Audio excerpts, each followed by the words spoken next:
Our group's outer circle English is Korean English. Here are 5 main points about the use of English in Korea. Number 1 is subvarieties. A subvariety of the language known as Konglish is only spoken in South Korea. Even though the name Konglish suggests a neat blend of English and Korean, native English speakers often can't understand it, and North Koreans who enter South Korea have difficulty acclimating because it is nothing like standard Korean. Point 2 is where it is spoken. Konglish is mainly spoken in larger cities, such as the capital of South Korea, Seoul, for purposes of business trade and to provide a better understanding of standard English. This is a result of the effect the Korean War had on South Korea.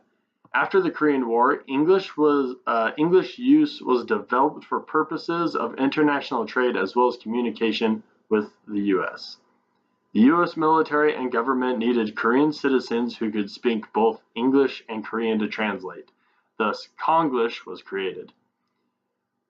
Today, English being used as a tool for trade has influenced English instruction in South Korea. The value of English quickly became very practical and is seen to provide opportunities for citizens, which brings us to our third point, which is prestige. After English in South Korea became the norm for trade and business, it proceeded to be perceived as prestigious. English is known as a language for the elite and privileged.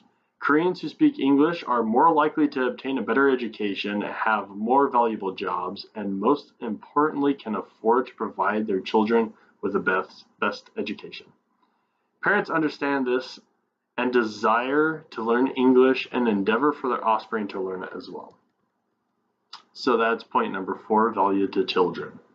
Like stated before in our third point, English is seen as very prestigious and is therefore very valuable for children in South Korea. In Korea, there is something called English fever, demonstrated by a frenzy to have children learning English by the 3rd grade. Many Korean parents, in an effort to give their children the best education, pay a lot of money to send their children to learn English early in what are called cram schools. Schools specifically made for teaching English that students go to after their required education or to get tutors. Korean families also will sometimes send their children abroad to learn English. These are called goose families. Typically, the mother will travel with the child while the father will stay home and work to pay for the experience. These families are willing to sacrifice so much time and money to allow their children the ability to receive a higher education and have a likelihood of better jobs. Point 5 is establish orthography. In the books used for educational purposes, the Korean English is codified English and the books used are codified. Also, words that look as if they were written in Korean sound English after they are pronounced. The sociolinguistic settings and variables that affect the use of English in education. Even though there seems to be a sort of craze about the English language, it is actually quite the controversial subject for Koreans. Older Koreans are hesitant to adopt English as a second language because of their pride in their country and their history with China and Japan. They are afraid that learning English will contribute to a loss of Korean culture. However, for the Korean youth, English is associated with progressive and liberal ideas. Despite the disagreements, all children receive a minimum of 6 years of English education. The speakers and historical background of the language in Korea. Korea was the last Asian country to have ties with the Western world. After watching the impact the West had on their neighbors, Koreans were wary of the English language. However, in 1882, the Koreans signed a treaty with the U.S. that allowed missionaries, advisors, traders, and teachers from America into their countries. The teachers started teaching English, and by 1883, the first English school was founded, and in 1896, the first English language paper was introduced. However, in 1905, Japan began to formally occupy Korea, which resulted in the requirement for Koreans to learn Japanese and shutting down the English schools. Although the learning of English was stunted by the Japanese occupying Korea, the citizens used English as a way to resist imperialism. In 1945 through 1949, English was the official language of the government for military and rebuilding purposes.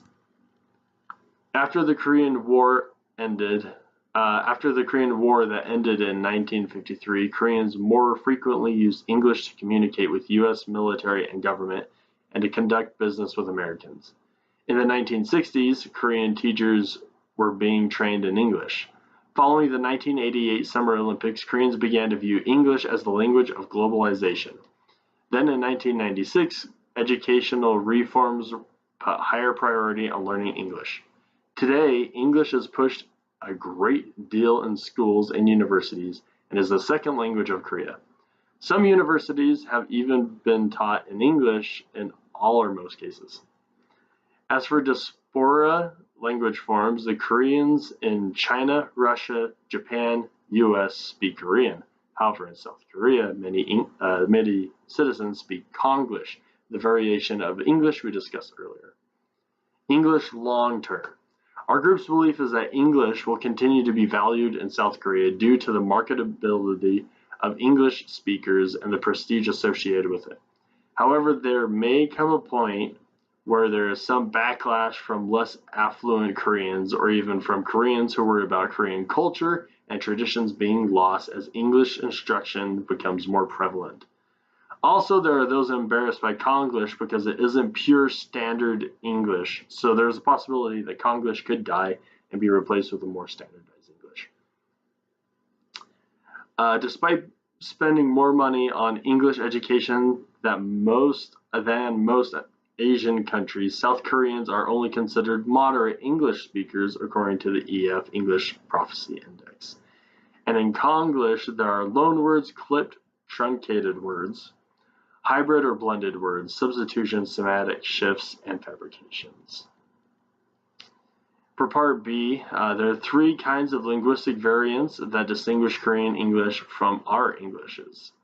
The difference between Korean English and our Englishes is that Korean English uses p instead of f, b instead of v, d instead of v, and s instead of sh.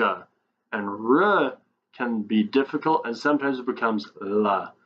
In Korean English, countable nouns are used as countable nouns.